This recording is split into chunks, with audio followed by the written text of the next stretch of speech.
Hayden, I'm going to make a quick announcement before we start this week's episode.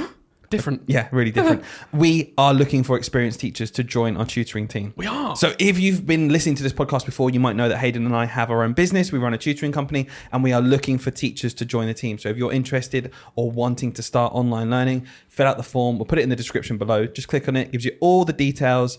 And if you're interested, put your name forward and we'll take a look. Check us out. Our first sponsor. I know, and it's by ourselves.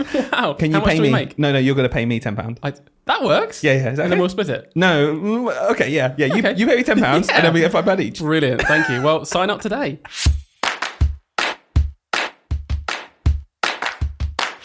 Hello everyone and welcome back to another episode of Teach, Sleep, Repeat. My name is Dylan. My name is Hayden. Right, okay, straight in, shall we? For the listeners. Yeah, okay, so Hayden is drinking a drink right now. If you're watching, you'll be able to see. But I've got a bone to pick because 5 seconds before we started this podcast, Hayden's walked in with drinks for us. Do you want a drink, Dylan? Yeah, I'll have a drink, please, mate. Thank you. Went downstairs. He's come up with 2 drinks. Okay, he's got me a glass of water. Fine, I'm happy with water. And I've got nothing against water. Very refreshing, lovely. Nice for when Hayden's talking, I can just take a sip. But he's come up with his own luscious red smoothie. Succulent. Made of berries. And it just looks delicious. Succulent berry smoothie. And I tell you what. Don't worry, mate. I didn't want it. It's delicious. That's funny. I tell you what, Dylan. I've got a bone to pick with you. Actually, I'm going to retort this. Go on then. So this morning, everybody, Dylan and I were doing separate things because we don't actually live together. We see each other a lot, but he was out having some physio because he's old, and I was at my mum's having a shower because I don't have a bathroom right now. So what 2 unbelievable sentences. Really great. What else would you be doing at 7:30 on a Friday? I know. So we agreed we'll meet at mine at 9, and on the way back from my mum's, I thought, I'm going to go to the shop and get a bacon roll. I thought, do you know who would love a bacon roll? My first thought here was, do you know who would love a bacon roll? I reckon Dylan would. So I bought Dylan a bacon roll. And when he got to mine, he was like, oh, that's funny, because I also went to the shop on my way to yours and got a bacon roll, but didn't get one for me. So it's just, I think that summarises, that's a nice sort of analogy, isn't it, for the way we think. Who's the nice one? No, look, I was actually being really nice because I know you're trying to cut back on sugar and stuff. And I thought, a very salty, nothing to do with sugar, very really salty bacon roll, he won't want that. No. So what actually ended up happening was between us, we had 3 rolls of bacon. Yeah, we did. I had the one I bought, you had the one you bought, and the second one you bought, I think it's in a bin. Yeah, no, that sat downstairs, cold, not being eaten. But I tell you what, I'm going to enjoy my delicious smoothie. Yeah, just kind of get back and you crack on with the podcast. Okay. Anyway, it's been 1 week back for English teachers. Well, teachers in England rather than English teachers. How have you found your first week back? God, honestly. Right. First week back. Lovely. Loved it. Done. No, I'm joking. You always make that same joke. I know. Yeah, good. Move on. Yeah, it's good because I need time to think. Yeah. It's been... in the summer, I did what I always... Every single year, I've been doing this for 10 years, I still do this. I get to the end of the summer and I'm like, yes, I'm totally ready. I'm totally ready to go back. Like, been at home all the time. It's not good for me. It gets boring. I need to go do something. I need some routine, man. One day, I was just like, oh my God, I'm so exhausted already. And now we've got children. This is the first for us, to be fair. We should reflect on this more. Like, this is the first time that we've started a new year with our own children at home. So I'm going to jump straight back at you. How have you found going back in September specifically with in mind the fact that you've got Rory at home to come back to? Well, one thing that's different now to obviously Rory's existed for the end of the last school year. But one thing that's added on to that is that both our partners have returned to work. And previously when I went to work, I didn't really think about it too much because I knew Rory was at home with Lauren. So I knew Rory was at home with mum. They'll be busy doing stuff. Awesome. We're going to see Nan, whatever. That's cool. It is different now because I know me and Lauren are both in work from that Monday. And Rory's he's with his nan or his gran. He's with one of them. He's having the best day ever. You think? I mean, I'm sure he's having the best day ever. And our parents are having the best time with him. And that time's precious. And I love that. But the hardest thing about it is definitely the parent themselves. I think someone said it. I can't remember who it was. Said it to me when Rory was really little. He was like, the hardest part is for you when you let go of it because they have a great time with their grandparents. They're loving it. So that's been weird, but we're very lucky that he can spend time with his grandparents. And in terms of going back to school, I've not found it's impacted it too much. Like I wanted to get out of school as quickly as possible anyway before I had Rory. So that's just like, I was already trying to leave as soon as I could. So, but the only thing that I find really tricky at the minute as like a newish parent, I suppose, is Lauren and I will get home. Lauren's managing to get home before me, which is good. But I get home and then it's basically he's either finishing his dinner or is about to have dinner, bath and bedtime. then he's bath, then it's bed. Yeah. And like I do so much at work with other people's children, and I love it. I love working with other kids and stuff.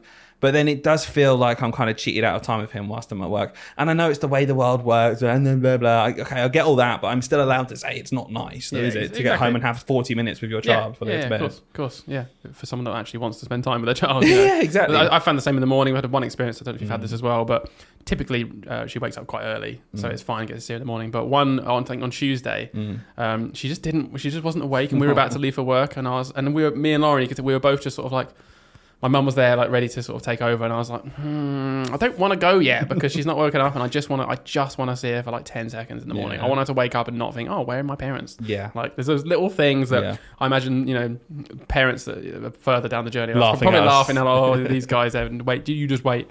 But yeah, these little things, they are hard, and I don't want to pretend that they're just easy. Everyone should just get over it. They're tricky to get over. Like I really found that quite hard that morning. And it's okay to talk about it. Like I was definitely that person 3-4 years ago without kids who, if people were saying this, I'd be like, shut up. You chose to have kids. Honestly, get over it. I'm just like, oh, they'll be all right. and do you know what? They will be all right, but I won't be. Yeah. It's for me. Oh, so tell me about your class. Really lovely class. I don't know what it is. Maybe I just have the personality where I find any class lovely because they're new kids, but I genuinely think they're really, really bloody lovely. They work hard. It was really cool. I had a weird week where my first day back, I actually had a bad day. I had a bad day, and I was really excited before going back. Yeah, the first day, Monday, because we go straight back in with the children. Nothing wrong with the children whatsoever. They weren't being bad at all, but I tried to do too much. I almost didn't practice what I preach, and I talk about how it's so important to set routines, have expectations, just get into children getting used to doing what they've got to do in school. And what I just kind of forgot alongside that was, in that first lesson, whilst you're setting routines and they're getting used to stuff and how to set up their book and exactly what you want them to do, and you're introducing yourself and all that kind of stuff, it obviously eats away at lesson time. So I'd also planned to do a proper lesson, because I'm also of the fact I think you should do proper lessons as soon as possible. It was just too much in one lesson. Yep. And I got annoyed at myself that I thought that was practical to do, that we could do it.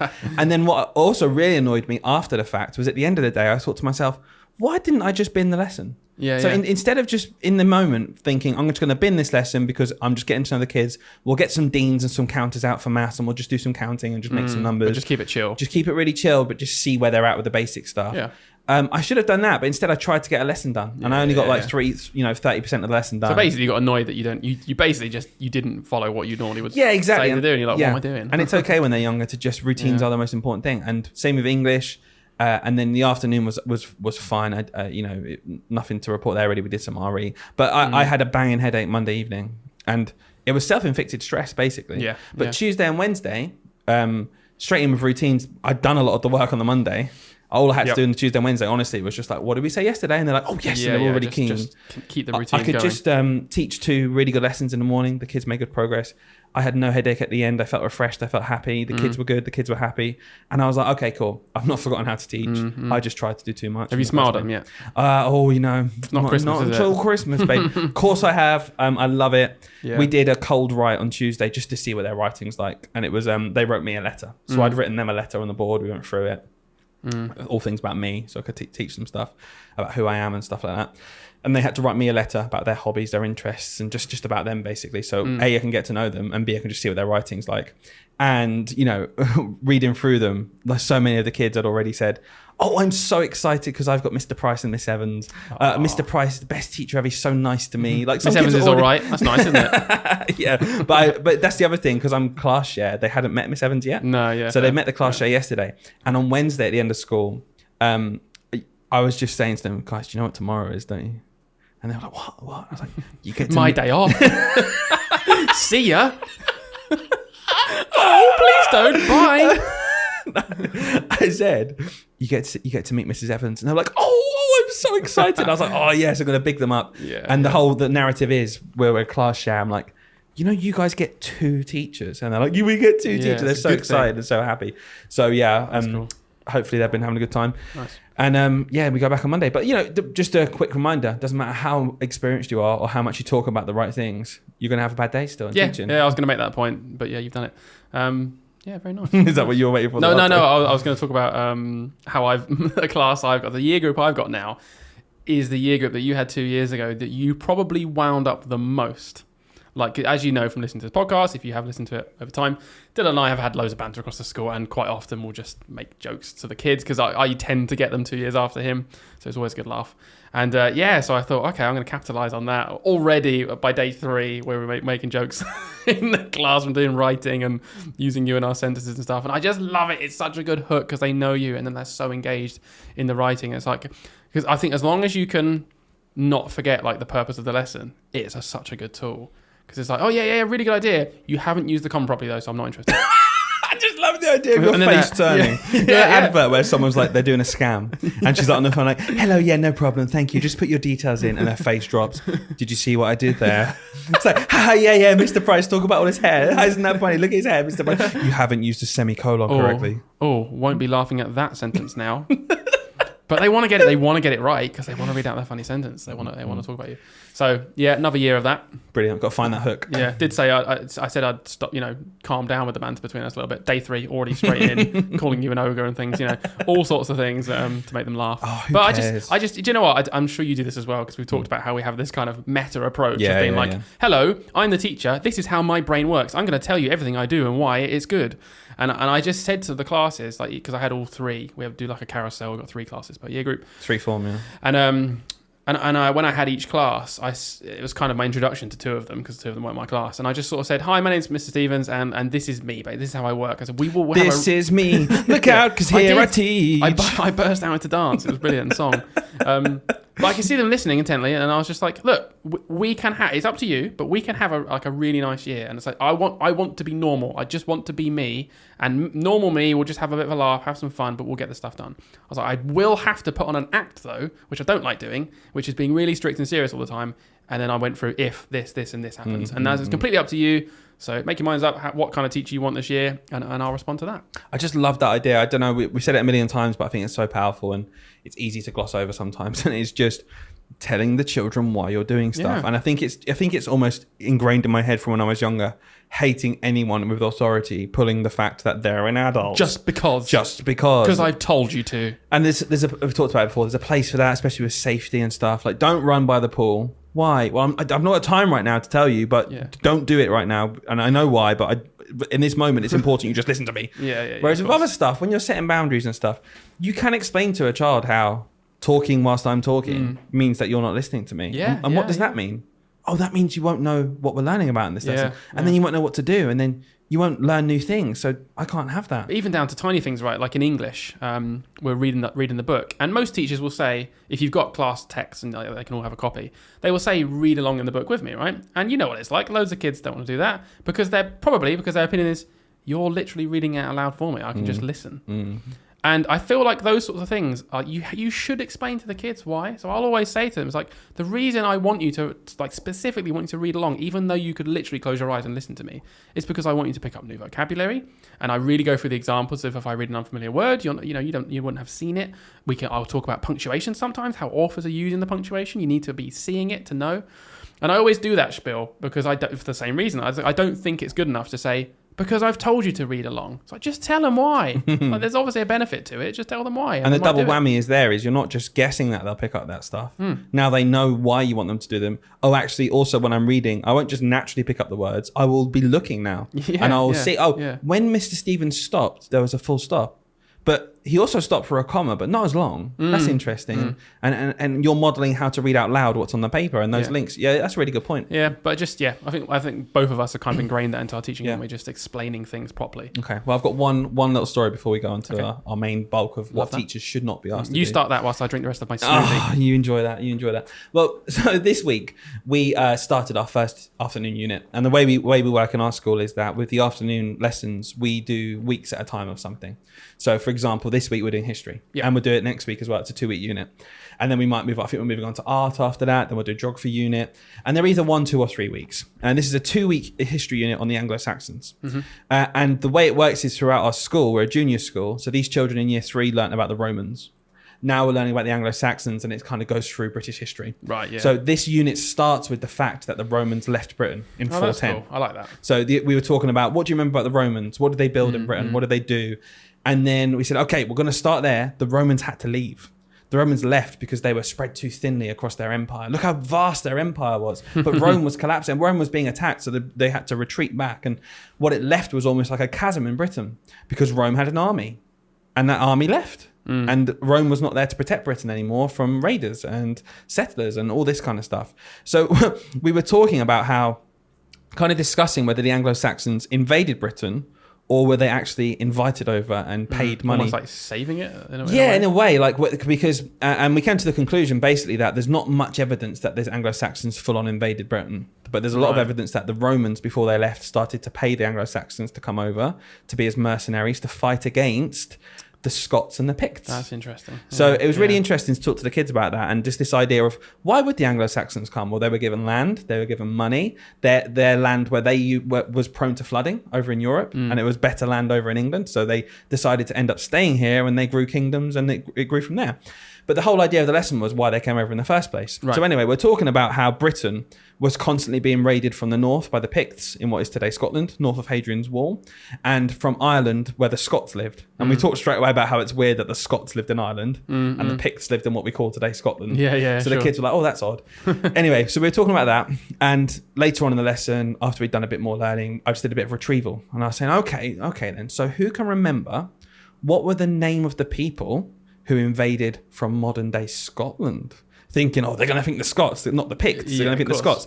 And the kids, obviously, I was playing up to this, like, I think I'm going to trick some of you here. So who were the raiders from the north of Hadrian's Wall in what we call today Scotland? And they were like, oh, no, I know. So they were putting their hands up. And I was like, no, I think I'm going to trick you guys. You're not going to get this, knowing it's the Picts. And these kids were so enthusiastic. Like, no, I'm going to get you. I know what this is. So I picked this lad at the back and he's like, yeah, me. And I went, yeah, who were they? Who were the name of the raiders from the north? And he went, the Pricks. The Pricks. It's the Picts. Yeah, the Pricks. Yeah. The Picts were from the north, weren't they? Yeah. And it was and they were pricks, sir. Okay, now I know you're saying it. But what was great was no one batted an eyelid. Like they didn't know, they didn't think it was actually, you think about that word. Yeah, the Pict is hard. Like, but the Picts and also pricks. Who uses that word anymore? Like, I can imagine none of those kids had heard that word as like being a inappropriate word. But I just thought that's brilliant, absolutely brilliant. And he was so enthusiastic and so happy with his answer. Like he got you. It was the Pricks. Yeah. So that's my funny story from week one. Love that. That's nice. Sounds like the kids are already having a good time. Yeah. And like making history fun. It's great, isn't it? Yeah, they love it. Like, and it is interesting. So many of them said history is their favourite subject. And nice. I was like, brilliant. But I reckon getting out your degree. Well, guess what, kids? Guess what I did at university before teaching? I realised there was no career in it afterwards, though, so I'm here. Guess what? Guess how long it took me to mention the fact I was on TV. On TV? Oh, you've already mentioned it. Oh my In the letter. Like day one. Yeah. Day two. Sorry, it was a letter.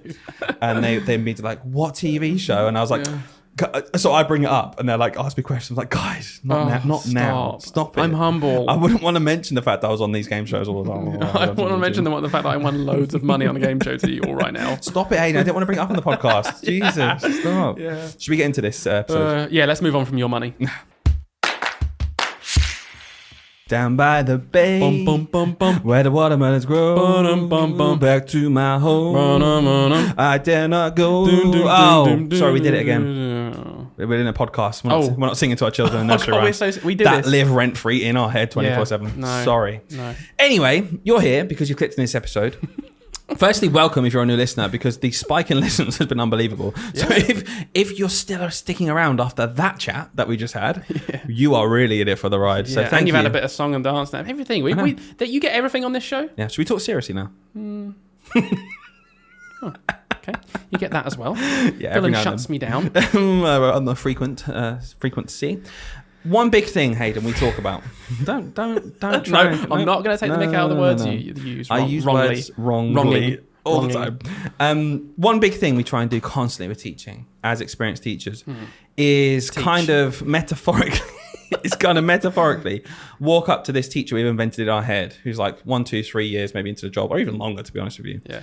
And shake them and be like, please understand this thing that took us ages to learn, because it's so important. And one of the biggest things that I am so adamant that I want teachers to know and understand is their rights in the workplace and what they should and shouldn't be expected to do. That is it, isn't it? The expectations. What someone can actually tell you to do, and where you're like, okay, fair enough, that's my job. And what someone can tell you to do where you're like, no, actually, and then quote, things back if you really need to. Be like, no, actually, I don't need to do this, so maybe get someone else to. Because a huge part of this job is a massive grey area, and the amount of gaslighting of this profession is insane. I don't see it anywhere else where they just make you feel bad for not doing something. Yeah. Oh, but it's for the kid. Think of the kids. Fine, it's for the children. Yeah. We should be. Of course, teachers do this all the time. So because every teacher always does it, I think you should do it as well. Well, okay, I've only been teaching in one school, so I guess so. I believe you. And then when I started off at teaching, I thought, well, this is just what teaching is. And I wish I'd listened to those experienced teachers who'd been in different schools and had been like, sorry, this is unacceptable. Yeah, I'd love to go back in time. I'd love to go back to my NQT self and just be like, oh, by the way, like 80% of those things you've been told to do, you absolutely don't have to be doing. Yeah. And also it's 7 p.m. Yeah. The ultimate example that I've heard even recently is the example from someone, we're friends with lots of teachers, and they spoke about how in their school, they got told that make sure by Monday all of these brand new displays in the hallway are done and up and ready. That's common. I've heard that from loads of people about displays having to be done by like. This was at the end of like the summer holidays. Yeah, they need to be ready for the start of the year, and it's like make sure they're ready by Monday. Let's just break down what's being said there for a minute. That you were asking me to come and do it at the weekend or in my time off. That is what you're saying. Yeah. So what would you say as like a little before we get into this we list? should role play. Yeah. Okay. So Hayden, ready? I'm going to be the SLT. Okay. Pretend this is email because I can't actually speak to people in person. Yeah. So for anyone who's listening, we're pretending to type now and talking. So I'm going to write the email to everyone. Okay. To whom it may concern, hope you all had a lovely holiday, a nice restful break, and haven't thought about work in the slightest. Ready to come back for a brand new term. By the way, on Monday morning, first thing, please make sure all of the displays are ready because we never know who might be dropping in, and we want to make sure all of the children's amazing work, which they haven't actually done yet, is up and ready. So if you could just get those displays done for us, that would be amazing. Monday morning, see you there. Don't do any work outside of school hours. Make sure you look after yourself, but make sure this job is done as well on Monday. Thank you. Wow. Okay, ready? Hi, this is an automated reply from Hayden Stevens, who's currently away, and he'll be back in the office on 15th of September. That's what you get. I'm joking. So two versions of me. 10 years ago, replying, okay, thank you. I'll make sure that gets done. Thank you for letting me know. Now I'd be like, I'd either. No, so there's two things here going on in your head before you go. What I want to know firstly, what is actually going through your head when you hear that email? Right now, when you get that email, what's actually going through your head? Not what you say to people. Okay. What is going through your head now? Bugger off. Absolutely not. What are you talking about? Yeah. And when do you want me to do it? Brilliant. So how would you say to someone who also thinks that and doesn't know what to do in this situation? And you don't just want to cause a ruckus. That's in your head. What would you actually do then? What would you maybe reply? Okay, depending on how passive you want to be, like passive aggressive, I would probably reply something like, thank you, no problem, looking forward to getting these displays done. I think they'll look great. What allocation of directed time it has been put for this? When would you like me to do it? Something like that. It sounds like innately passive because obviously you're basically saying, haha, no, unless you give me the time to do it. But you've got to stick up for yourself eventually. And I'm actually going to talk about displays later, and this will come back to this analogy perhaps. But yeah, I think I would advise you to say, if it's genuinely unreasonable like that, just say, okay, no problem, happy to get them done. When would you like me to do it? Here's my schedule. Be really passive if you want, as if they don't know. Here's my schedule. All of my directed time for the next year is full. So when would you like me to do? Maybe not that bit. Yeah. But I'd make that point because it puts it back onto them because then they're forced to stop doing the passive aggressive thing themselves, where it's like they know you don't have any directed time to do it, but if they don't mention it, they'll just hope that you'll do it. It forces them to then either say, no worries, I'll sort out some time for you because you've cornered them, or they have to say, no, I'm breaking the rules and I'm telling you to do it in time where you're not paid. Thank you. And it's like, well, then there's one of those, then they're probably not going to want to say. So it's back on them now. It's not on you anymore. And the worst thing I see, which really winds me up in those situations, and I've seen it before because I've grown in confidence to say no to these things. The worst thing they can do also in that case is like a third option. They can almost reply to you saying, oh, yeah, of course, you're right. No worries. Don't worry about it. But they will only reply to the person who said something. So then what they'll do is they'll be chancing their arm, basically. And they know this is what they do. They will chance their arm in these toxic schools that, okay, 2 or 3 people I know will know their rights. Those little buggers, they'll know they're not going to do free that. labour out of them. But the other 15 people who I know will just do it my email was enough for that. Brilliant. I'm just going to harvest that. Yeah. A nice one. I'm not going to learn from this one person and then tell everyone, oh, actually, guys, I'm so sorry. I've made a mistake. I've just remembered that none of you have time to do this. They're not going to do that. No one's going to do that. Yeah. Yeah. So I thought what would be really awesome to do in this episode here is, if you're listening to this, no matter what stage in your career, I think this is really important knowledge to know. Because we spoke last year a lot during the strikes especially, and when they set up the wellbeing report. And it was the recommendations to the government from the workload reduction task force. Yeah. They were kind of suggested back then. And they said, look, these things, there was a whole list of stuff that we went through if you want to go and watch our old episode. Yep. But what was really interesting to us was this actual list that I believe teachers who are more experienced than us might remember was actually part of the standards beforehand. Yep. And was scrapped after 2010. Of course. As if to say, oh, no, classic conservative government of the 2010s, which was, no, of course we trust the people lower down to make these decisions. Yeah. So what we're going to do is just completely scrap it. No, we don't need this draconian guidance. Oh, no draconian guidance here from me. I'm sure that we can trust the people down below whom we've managed to slash their budgets to adequately look after their budget. And put increasing pressure on. Yeah. I'm sure they'll look after their staff and not pass down, not trickle down that stress. So what was really interesting was this list that we've seen that we thought was very interesting. We don't necessarily maybe even agree with all of it. It'd be really interesting to go through. But what's amazing is this has now been fully implemented into the STPCD. So that's the school teachers paying conditions. It is part now of the legally binding contract between schools.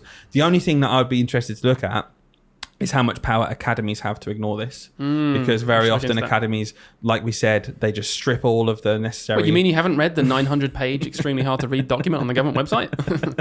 To find out? Yeah, and academies just constantly, I feel like, they have a new policy every 2 weeks when they realise they want to get rid of something else. It's like, oh, no, actually, we've updated this for the 14th time this year because now actually you do have to do this. But anyway, this is literally in the STPCD now. So it's from the government. It is in Annex writing. 5. Annex 5. Go and look at it if you want to. We'll link it again down below. And I wanted to go through this list now because this is absolutely now a definitive list in writing that has been confirmed that you should not be asked to do as a teacher. How many things? There are 23 things on this list. So we're going to go through all of them. It might be that for some of them we stop and we have a little chat. But you need to know this because if you are asked to do any of this in your school or expected to, you are well within your rights to say no. Now, very quickly, before we get started, there are probably some things on this list, Hayden, that do just have to get done though. Yeah. And if you're in a small school or if you just want things to get done more effectively, teachers might end up doing them. Is that right or wrong? I think let's just adding to this preface, I think I don't want us to come across like anti-work people where it's like, no, don't do any of this stuff, and even if you're doing nothing, don't do it. I think you just need to know your rights so that if you work in a nice team in a nice school, I tell you what, if any of these things are asked of us by our school, and I genuinely just had the time to do it because our school's a nice place to work, and I had the time, I'd be like, yeah, all right, I don't mind doing it. But it's just in those situations where it's like, if you're overstressed, like that situation about the displays and things, if it's unreasonable, I think it's just worth knowing that you can be like, well, actually, no, you are asking me of a favour here because I don't actually need to do this at all. So I'm going to politely decline right now because I've got an enormous workload going on. I don't need this on top. I think a big thing about that preface we're talking about now is being a class teacher is a job. End of discussion. That is a job. Planning, delivering, and marking lessons. That is a full-time job. So when we're talking about everything else that comes with it, previously we've had to say, guys, you've just got to prioritize. It's on you. You've got to take the brunt of it. You've got to say no to stuff. Previously, when I've talked about displays, we'll come on to later, I've said that's so low on my list. I know it might not be officially in writing, but it's so low on my list right now of things I'm going to do. I personally am going to take the flak and I'm not going to do it for a couple of months because I've got other stuff to do. Now, that's more important. It doesn't have to come onto you personally. You can point to this document. You can send this document highlighted. I can imagine myself doing this in a really nice, just friendly way. It doesn't have to be passive aggressive at all. But if I can imagine at some point, if someone's chasing me up to do something and I can't do it then, and they're being really persistent to do it, I can just produce this document now, which we'll link below, and I'll say, look, guys, I'm really sorry. Yeah, all the respect in the world. You know how much work I'm putting into my maths lessons, my English lessons, my afternoon lessons, and all that stuff. You know I'm working hard. I don't actually have to do this. It's not part of my job. So I will help you out when I can. And if you give me some time out to do something, then I will do it immediately. But if you're just saying just to do this, the answer is no. And I'm sorry, it's just a job. It's a job at the end of the day. Stop gaslighting teachers into doing stuff because it's what teachers do. We don't. It's a job. Let's do it. Let's get into this list. You start? Hayden, start us off. Go on. Oh, all right. Okay. Number 1. Managing data and transferring data about pupils into school management systems. So just for context, these are all things you don't have to do. E.g. question level analysis or printing electronic records for paper filing. Administration tasks, basically. Yeah, there's quite a few things there, isn't there? I feel like the paper filing, that one, I don't know, maybe just the schools we've worked in, I feel like that was long gone. Yeah, but I reckon there are still schools out there where it's like they just want paper copies of everything. Yeah, and also like a big thing I think a lot of teachers kind of get drawn into doing is just transferring data and putting it in the right place. Yeah. So, we know this data exists in this place, but do you know what? For the wider school and for people who need to look at all the data, it needs to be in one place as well. Yeah. So can you just transfer that over for me? Well, it's actually something we've talked about. No, just thinking about our school. It's something our school's really trying to work towards. Sure. They're really, because we, traditionally, like a few years ago, our school was classic. Like we got to did a bad habit of we had kind of data all over the place, and we have in the last year or two. I think mainly on reflection of this, just been like, oh my god, what are we doing? Well, let's just have one central system where the stuff goes and stop reproducing assessments and data. Well, there was times where we'd have to write, I remember previously, the same assessment in 3 different places for 3 different people. Yeah. And there was no toxicity, there was no doing this on purpose. No, it just needed a bit of organization. Yeah, and this hopefully is something where schools can actually look at it and go, oh, do you know what? Okay, actually, that is wrong. And that's how we know we're working in a nice school. Stay tuned to this podcast because in the future, and I don't know when, but at some point in the future, we're going to do an episode on how to know when you're in a toxic school. And that's one of the ways we know we're not, because you know what? We can address this sort of thing. Sure. And the school goes, oh yeah, this is crazy, what are we doing? That's so important to say. It's not, you're not in a toxic school if you have to do annoying stuff. Yeah. You have to do annoying stuff in every school. Yeah. The toxic school is the reaction and the proaction. Yeah. Cool. Number 2, go on, Hayden. Keep going. Okay. I like you reading. Yeah, that's nice. I'm glad you do, because you know how much it stresses me out.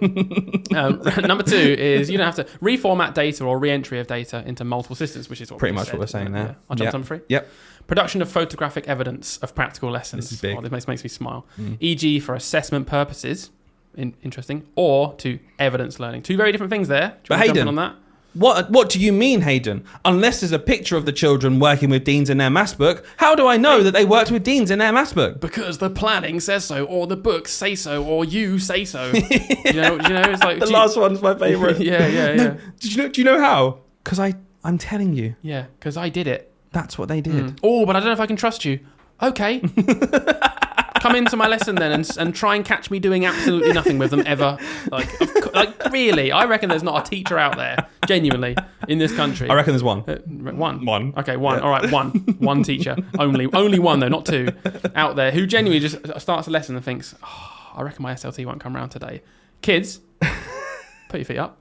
And then gets a book out and does absolutely nothing. It's like, of course they don't. No, kids, sorry, just before you go, get the maths books out quickly. Can you write in your book? Practical. Yeah, worked with deans today. Thank you. It's all right. It's on the list, mate. It's on the list. Teach, seek, repeat. So I don't have to put a photo in anymore. So I'm going to take advantage of this. Yeah. No, it's just not happening. And there's nothing more annoying than, honestly, maybe I'm sounding like a boomer here. I don't know if that's the right term, but there's nothing more annoying than finishing a lesson and doing it and being like, I've got to go and print photos. Yeah, organize them so the right kid gets the right photo, so it's them in their book. Like, oh my god, no! Yeah. Just put the Walt or whatever you want to write, or don't even, but put the Walt if that's what you do. We are learning to count up to 1,000. Yeah. Done. But once again, do you know what? Like our preface, are there times though that still this year I will probably take some pictures and print stuff? Yeah, because I want to. Precisely. But I what used to happen was, I feel like, I have to do this, otherwise no one's going to think I did this lesson. Yeah, well, we worked in a school where it was absolutely policy. Yeah. That if you don't do anything in the books, you have to put something in the book. Yeah. So if you do a practical lesson, make a picture sheet. Or something like that. Yeah, that's ridiculous. But there we go. I'm glad that's in there. It's not a lot of these things actually are very specific things where I'm like, oh yes. And it's cool, isn't it? Because it's just the difference between choosing to do it because you want to and you choose to as professional, and knowing at the back of your head that someone's going to be on you if you don't. Exactly. It's such a different huge, way of doing this job. Yeah. I'll go. No, don't worry. I'll read number 4, mate. Okay, go on then. I'm getting in the swing of this Yeah, now. go on. Creation or duplication of files and paperwork perceived to be required in anticipation of inspection, aka Ofsted. Really thinking about that, such as copies of evidence portfolios, or regularly updated seating plans. Big thing for me. That. Yeah, big thing for me about this one is this has to be in conjunction with Ofsted reform. So none of this happens because people are just horrible. I don't think. No. This happens because people are scared about Ofsted and they feel like they need to be organised in the right place for Ofsted, because if they call next week, I know that my maths leader, my history leader, my geography lead, I've seen it, I can see it in front of me, it's tangible, I know they'll be able to manage a deep dive. So this needs to come hand in hand with, and we heard this week about how Ofsted have binned the one word judgments, so which like reform is coming, which somewhere. we know is good, but like people have said, that has to be the start. And I think this is a good one, because there's nothing more annoying than being chased up to just do reams and reams of paper because you're a class teacher who happens to run history and you might happen to have a deep dive in history. You suddenly got hours and hours of extra work to do every week just because. It's nice to see here, actually, no, you don't need to do and that. it says creation or duplication. I love that. They're not just put duplicating, so it's like you don't have to copy this stuff, so you don't have to do it in the first place. And I also like that they didn't just put Ofsted when they put inspection, because you know what, I know there are schools out there that will do a Mocksted every 2 terms. That's such a good point. Or they'll do an audit, and it's basically an Ofsted, but internally. Or if they're a trust, they'll get like the other people from the trust in, or other schools in the trust to come and like audit each other's schools to keep on. And I don't think those things are intrinsically terrible. No. I think there's whatever, but schools can manage their own way of like accountability and like keeping standards high, whatever. But it is nice to be like, but this does say I don't need to produce all this documentation for this. So if people want to come watch me, that's fine, but I'm not going to do anything extra for it. They can just come into my lesson and completely. Have a look. And if do you want me to do that? Okay. Well, I'm not going to plan the 5 maths lessons this week then. That I've got to plan on my own I'll time. do this instead. So it's one or the other. What do you want me to do? Yeah. It's disgusting. That's another. You asked at the beginning like what I'd reply to that email. Yeah. That's another one you can do, is like almost putting out there of, here's all the things that are my time's blocked out for. I can do this. Yeah. Or this. That's which one really would you prefer? I can do the displays, but it means I won't get any marking done this week. Are you happy with me not marking the books this week? And I'll do the displays after school. I don't mind. Definitely. It's just such an easy way to be like, ball's in your court, not in my court now. My time's full. So. And it's a way of not saying no. Yeah. And exactly. we always say no, and it's like, cool, you can say no. But if you want a working relationship in your school, especially if you feel like you get on in your school, or you've got like 6 months left before you can leave, whatever it is, you make your life at least nice in the meantime, and just like frame it in a way where you're not saying no, but it's in their court to get rid of something for you. Agreed. Go on, and you can do my 5. Thank you. Administration or data analysis relating to wraparound care or preparation of food, meals, breakfast clubs, after school clubs, and things like that. Data analysis and administration, absolutely. If that's happening, I'm not sure that happens a lot. I think a lot of the time schools have kind of a separate way of running their breakfast clubs, their wraparound care. Clubs might be coming to that at some point, administration, because wraparound care might count as data clubs. analysis in particular. If they do an after-school club, maybe it's like maybe you want to check your pupil premium children, make sure they're getting something. I don't know. It's not really down to you. So fair enough. That seems fair to me. Number 6, administration of public or internal examinations. Really interesting, because I'm thinking of examinations, they're kind of within school time. Let's say when you do SATs. Is that saying that you don't have to administer SATs? Yeah, I don't really get that one. I looked at that one earlier and I thought, I don't really understand because I'm not being funny. I'd want to be in the room if I was a year 6 teacher. And it is my direct. I would normally be teaching in that time. Yeah, So maybe it means like don't know. the way that, sometimes maybe someone else might come in to literally administer it, to read out the rules and stuff. Public and internal examination. Well, if you've got any ideas on that one, we're a bit stumped. Yeah, I don't think that's one that's important, really. Oh, move on to 7. We've got loads of these. Collating pupil reports. So reports and pupil examination results, end of year reports. Again, I think many offices do that. I don't think that's a huge thing looking at that. I'm not looking at that thinking, wow, that's going to transform the way that I do especially stuff. as one time a year. But do you know what? It might be a nice thing for people that are in schools where they get told, once you finish your reports, print them all twice, put them in envelopes, copy them, give them out this day. It's sort of like, well, that is hours of work, like, and that is just not my job. Yeah, exactly. Like we do have other staff that probably. I always think about this, by the way. I always think like obviously everyone has a job title and things overlap all over the place. Yeah. But I do often think when it's a really random task like this, I'm like, whose job is it closer to? Is that job is printing them and putting them in envelopes closer to my job? Yeah, or closer to maybe someone in the office, closer to the deputy head? I don't know. But it's. I don't think it's mine though. I don't think it's closest to me. I'm not sure it's anyone's job, but it's not closest to me though. Yeah. So yeah. For sure. And you've got to look at just how much work we've got to do in general. Somebody's got to give. Producing and collating analyses of attendance figures. I think that is something that has to be done from the top. Yeah, I agree. So like even for it to be effective, I don't think it's very effective for teachers to do that because you really only get to see a snapshot of your own class. And so many registers are done online now. It produces reports for them. It goes to family liaison officer maybe to chase up really low attendance, maybe the head. So that is how it should be. And if it's not like that, this is exactly. I bet a lot of small schools, some of this stuff affects more, where they have to just take on more roles, and it's sort of like, well, actually, you don't need to do this.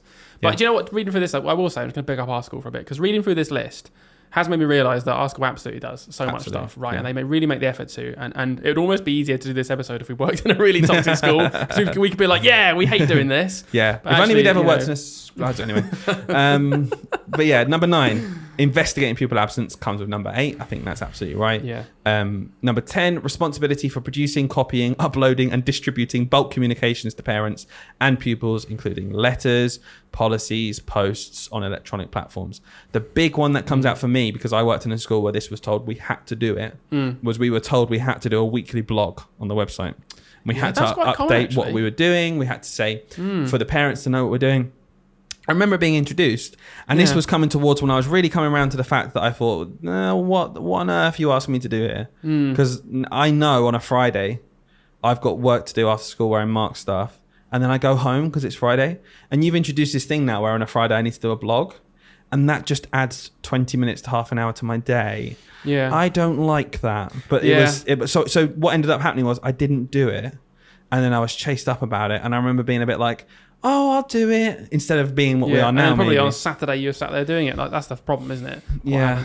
It's just another one of those things that goes back to when then. Because it's a nice idea. I worked in a school at the same sort of time as you, but I also worked in a different school to you where that was introduced. And I remember thinking, it's a really nice idea. Absolutely. Like, it's lovely for the parents. You know, it's not, I remember gaslighting myself thinking, it's not that hard to take a photo and just write a paragraph about it, or maybe even get the kids to do it at lunch. But it's not hard. None of this is hard. No, I know. Yeah.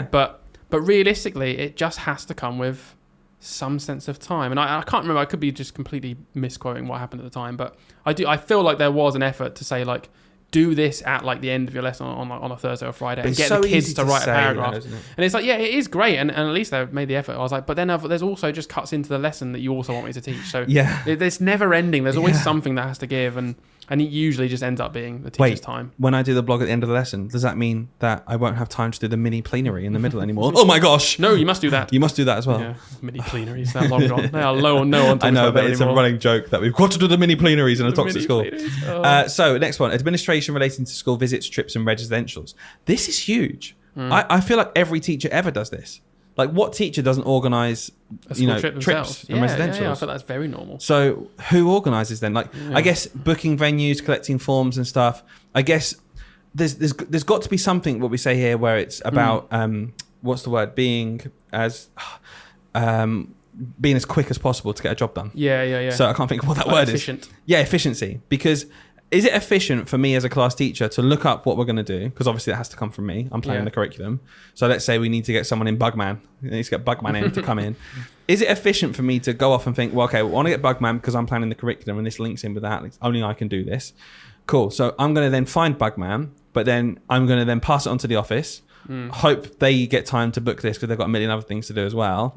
It's over in their court now. They're going to get back to me and say, Bugman can do these dates. What dates can you do? And I'll look in my diary and be like, these dates pass back to the office. The office get back in touch with Bugman. Bugman comes back and says, cool, that's confirmed, all good. Then Bugman contacts the office to say, are we still okay for next week? And then the office contact me. So at what point actually should I just ring Bugman and say, hiya, 16th, 17th, you got availability? Yep, cool. Okay, no problem. Nice one. Thanks. Yeah, I'll send the invoice to the office. Yeah, I suppose you probably use like the perfect example for it where it's quite an easy thing to book.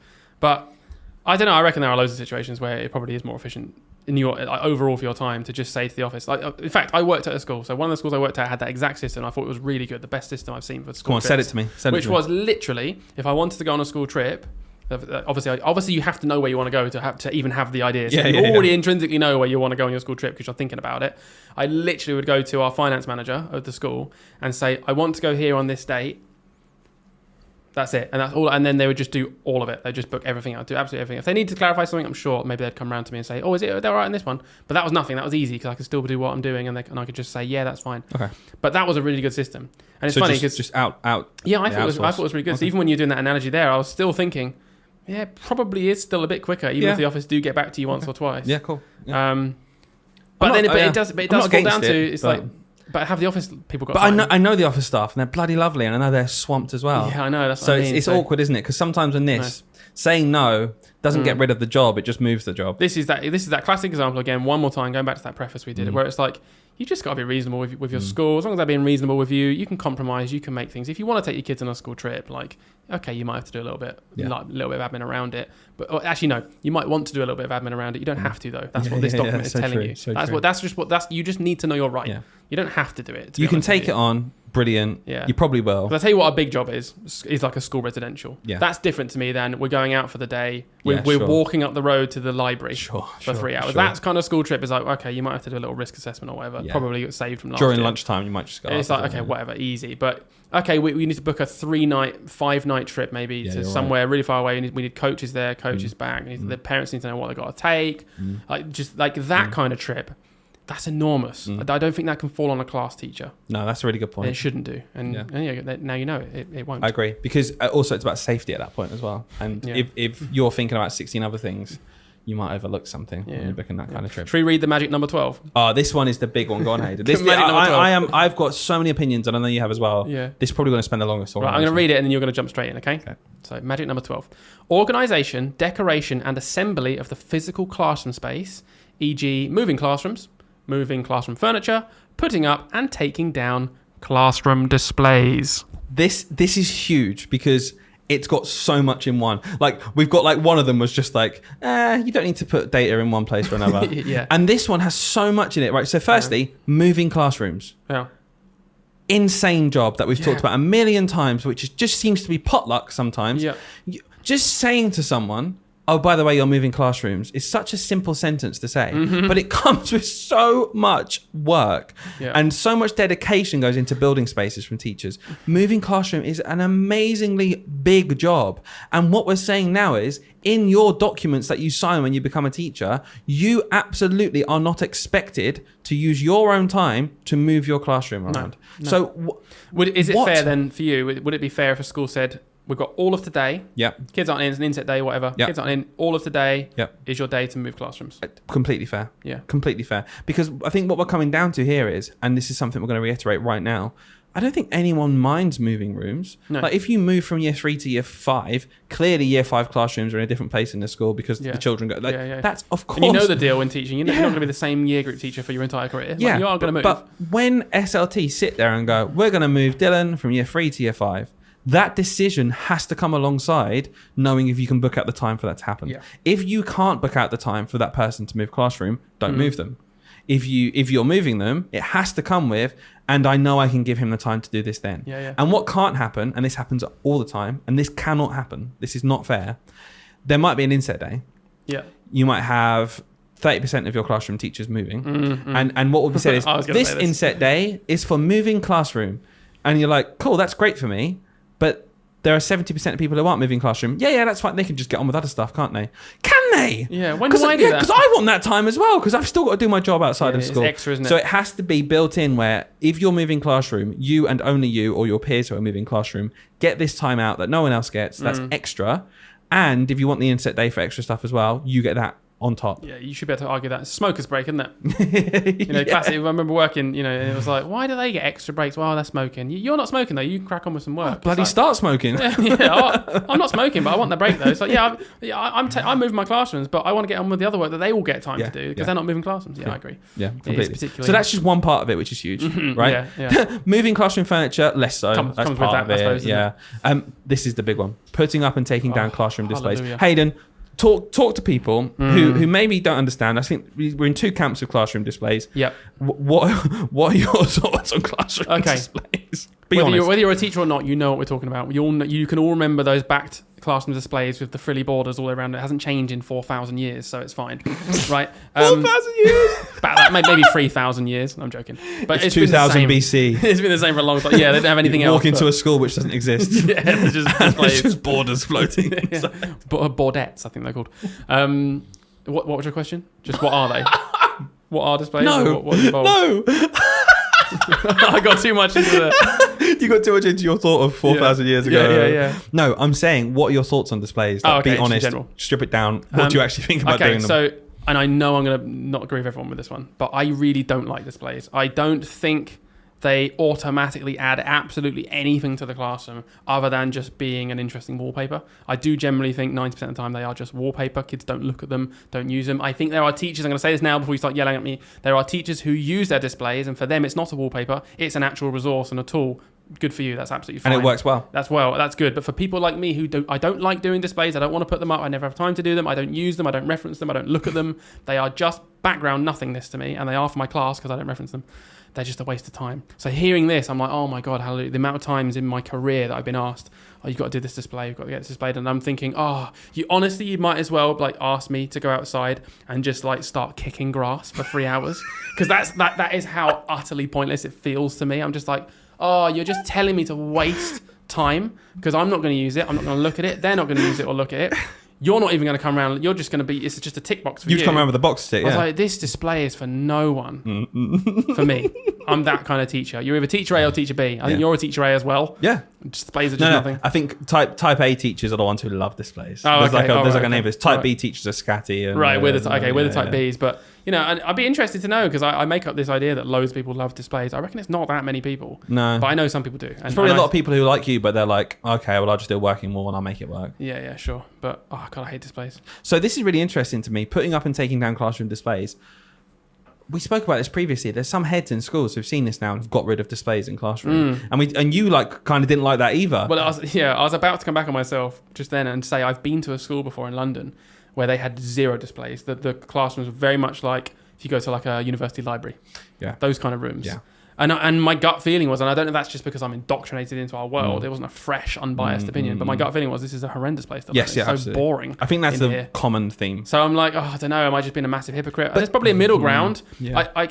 If the middle ground is this, if someone said to me, you need displays, and you need to pick what's going to go on them, but we'll get someone to do it. I'd be like, that's brilliant. I think potentially that might come because I like the colourful background wallpaper. I just don't think they're anything more than that. They are just a colourful background wallpaper. And kids happen to like colourful things. So and you don't want to spend your time doing it. Yeah, I just don't want to do it. Yeah.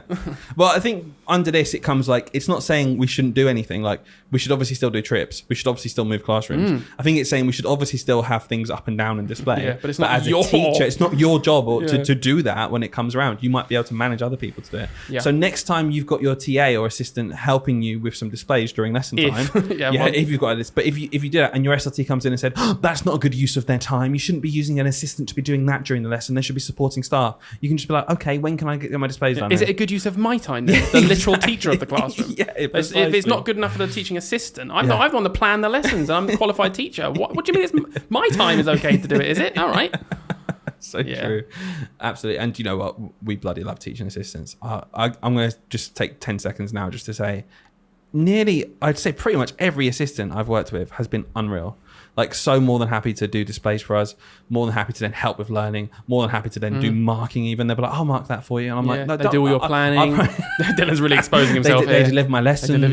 I just sit at the back doing a display. That's all I want to do, really. Yeah. Right. Let's try and whiz through some. We're 50 minutes in. We're like halfway through. Yeah, we're going to whiz through. So 13, ordering, setting up and maintaining ICT equipment and software. I think that's absolutely standard. I don't think many people do that. Number 14, ordering supplies and equipment. I think here there is a separation for this between supplies and equipment sometimes and resources for a lesson. Yeah, I think most schools have order forms still. Where you do have to do yourself, get the big TCS book or whatever it is. Yeah, TSC, I don't know, local whatever. Yeah, who knows? The big book out. We have to make order forms. I think it's KCS. I think it's KCS. KCS. TCS. Be a total sports coaching. There's a T1. Yeah, I'm thinking of Scott's comedy. But yeah, I don't know. I think that could probably be something that could way easily be managed by a school if they just put some time into it. Where it's like, oh yeah, we do. Yeah. It is funny that everyone puts the same order form in every term for more pens and whiteboards. Should we just order more pens and whiteboards and stuff every month? I think that does happen in a lot of schools. But then when we're talking about specific stuff for like afternoon lessons, right? Oh yeah. Like let's say I needed some straws and some felt or something. Some craft thing you do. Like at what point now does the line stop? Like as the teacher, obviously I need to say, well, we need felt straw.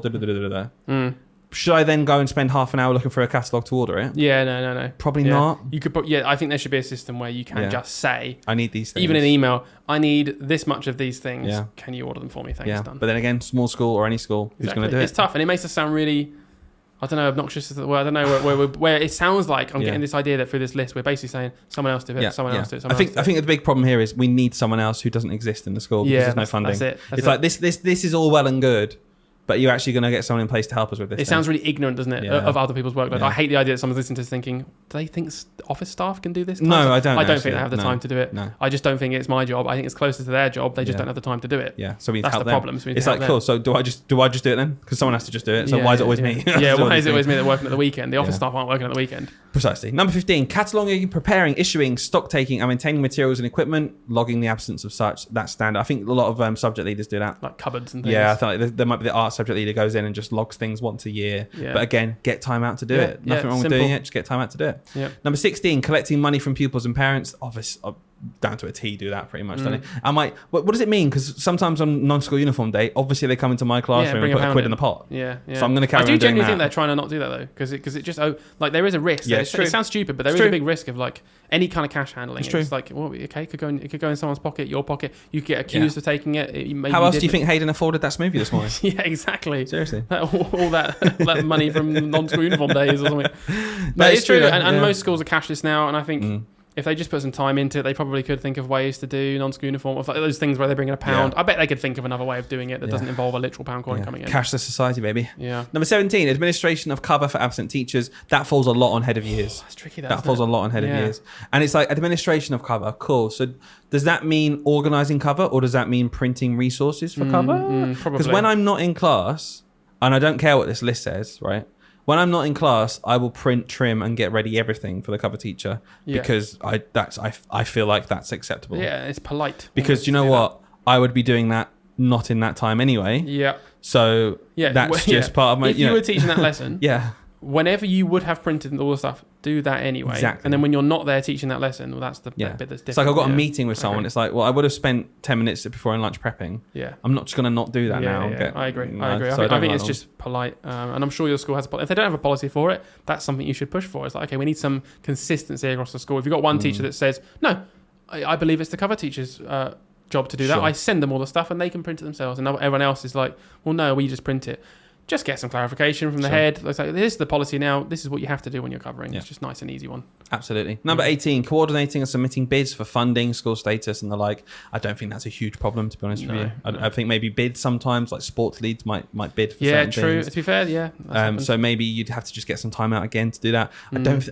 I'm not against doing these things, like you said, but time has to come into it. So saying teachers should not do this, like unless, you're actually shouldn't be expected to do it in your own time. Let's just go back to, you keep saying time out for this, time out for that. Let's just remind everyone just once more that being in class, just planning those lessons and delivering those lessons and marking those lessons is already a full-time job. It takes up all of the directed hours. Absolutely. Right? And often they don't even get classed as directed hours, even though you have to do them, like marking.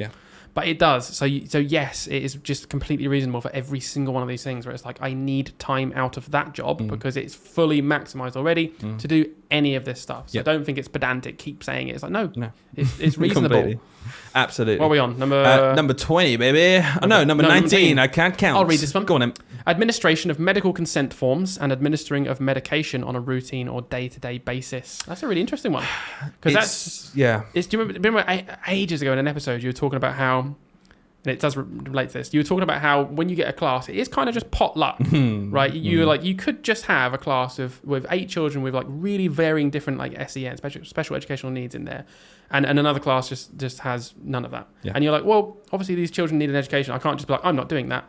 You do just now have loads more workload. It's sort of like, it's that awkward grey line of like... Well, administering medication.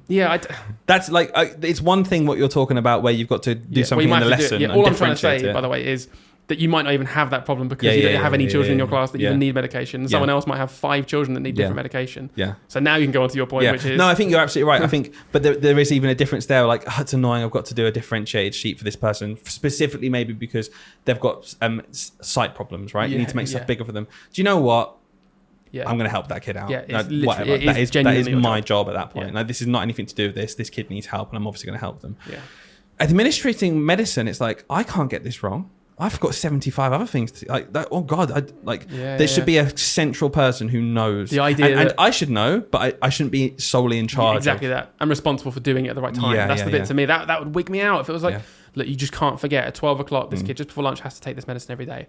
The idea that if I forget to minister to them. It's my fault. I'll be like, oh my God, like, no, I don't want that So responsibility. spread the load and have someone who's like centrally on easy. it. I mean, let's talk about our school again. There's loads of wins from our school that we could reflect on. But at our school, we have a member of staff, our family liaison officer, who is just in charge of that stuff. They have a centralised list of who needs what and when, and they go around and make sure it happens. It's not on the class teacher. It's they take that responsibility, and it's way easier to manage. But if you ask the class teacher, they would absolutely know what was happening. And I think that's the perfect middle ground. Yeah, we have nice records there. We have a really good system of showing this is what the kids' needs are in your classroom. You have a little box of medical stuff. Yeah. It's all really well systemized, but it's easy to run and manage. And if you walked into any classroom in our school, you'd know where the box is for that class because it's in the exact same place. Everyone's covered on the left, looks the same, list of children on the front. It's so well organized that as staff, it does take that cognitive load off, and it is nice. But also, if there's an emergency, what class are you in? 5L. Yeah, you know where to go and get that medication straight away. So it's really good, I think. Right, we're nearly at the hour mark. So 4 left. Last four. Let's whiz through. Go. 20. Taking, copying, distributing, or typing up notes, or producing formal minutes. No one forces anyone to do that. Someone maybe does it in a staff meeting. Just do it in a rota. Yeah, it's fine. Like you're already in the staff meeting. So if you're doing it during the staff meeting, I think that's okay. Bosh. Number 21, producing class lists or physical copies of context sheets. I don't think that we ever have to do that. That's on lots of people's electrical systems right now. I don't even know what it means. So it just means like you don't need to produce a list of copies of context sheets, I assume, are things like children who are pupil premium, children who are free skill meals, people who are SEN. Like producing those lists of people, all the details. Sure. That's just on that should be on a centralized electronic that everyone thing. knows they can access. You just click and print it. I hate the idea you have to memorize it as well. I'm terrible at that sort of stuff. I'm like, it's hard. If someone asks you who in your class is pupil premium, it's like, okay, give me 15 seconds and I'll just look it up. Exactly. I'll remind myself online. Yeah. And there's a whole thing, maybe we'll do a thing about pupil premium. I think it's really important that these children get what they need. Yeah. But it also winds me up that sometimes I want to do a group with 6 children because 6 children need help. And I'm like, yeah, that's cool. Have you checked who's pupil premium? I'm like, no because these 6 kids just need help with this thing right now. It's like, maybe get some more pupil premium in that group. Piss off. Yeah, like honestly, don't need it though right now. Like right this second, like they get so much stuff and they should. But in this moment of me being a teacher wanting to help kids, you know what I'm thinking? I'm thinking who needs help with this objective. I'm not thinking whose financial situation was this then. Like it's just number 22, Hayden, go. Keeping and filing paper or electronic records and data. It's almost the same as the earlier ones. E.g. in-school management systems or physical office files. I think doing lots of stuff online helps with this. So moving online is the way to go for that kind of thing, and the office being organised. And the last one, as vague. As vague though. Yeah, we talked about this. We did mention this because actually what's happened is when this got put into the STCPD, whatever it's called, it was like almost added in examples. They put lots of examples. There's no examples on this one still, and it just says bulk photocopying. I do bulk photocopying because then I can do it for all of my forms with free-form entry. So let's say I planned a history unit. I can print it for all of the classes. That's bulk photocopying. Then you don't need to print for a while. But then I don't need to print geography and I don't need to print art because they plan them. So I bulk photocopying. 10 plus? What do you mean? 20 plus bits of paper? So do I have 100? Do I have to print for my class every day, or is that? So that's a vague one. I think printing stuff is part of your job. I reckon they really struggle with that because I reckon there is probably something somewhere in all of this to be like, well, what do teachers spend loads of time doing that we probably shouldn't have to do? Printing and photocopying stuff. But then it's really hard to nail down, okay, precisely what should we say they're not doing? Just keep it vague. Do you know what they should have said instead? What? Chopping and trimming sheets. Oh my God, trimming sheets.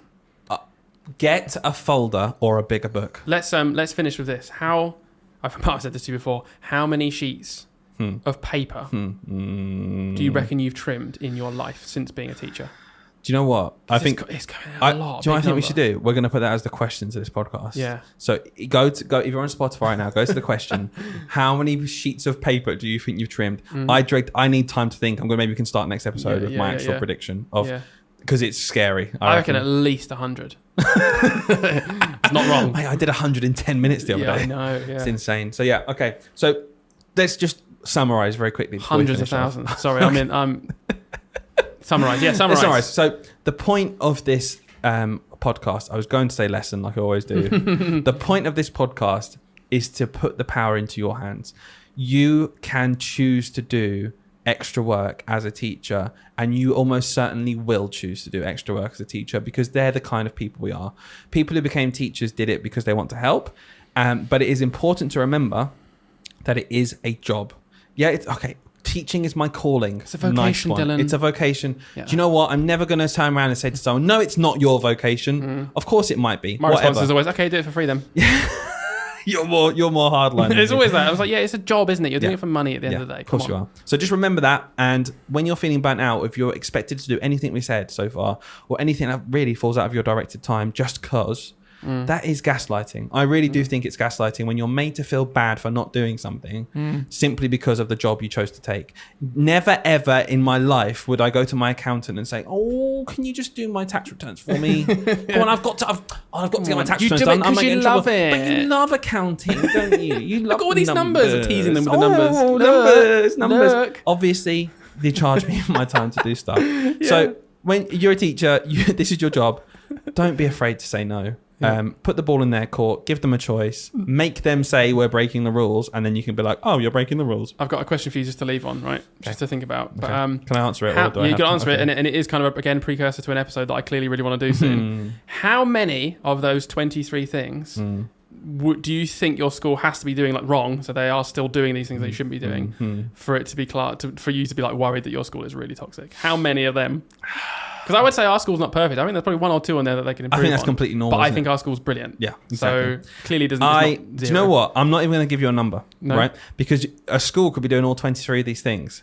But if they look at this report and say, wow, we need to change this, and then are on the path to changing it, I'd say that's not a toxic school. Cool. They just got on the wrong path before. Yeah, exactly that. If people look at this and they still get wormy and trying to get their way, oh, of course we believe in all of this. By the way, get your thing done by Monday. Then... Do you know what? It's your attitude to this which determines whether your school's toxic or not. Good point. I like that. Let's leave it on that. That was my worm way out of it. No, it was a really good answer, to be fair. Cool. And the right answer. Well done. That was what I wanted from you. You passed the test. So excellent. Well done. Guys, we're going to finish off there. If you're interested in tutoring with us, do get in touch. I will put a link down below. And you can find us on Instagram at Teach Sleep Repeat Podcast. You can find us on Blue Sky, Teach Sleep Repeat. Come along for the fun. We're here for a good time. Cool. And hopefully for a long time. We are here for a good time. I can't think what soon. Dylan doesn't know what to say, so I'm going to end the podcast right now. Bye.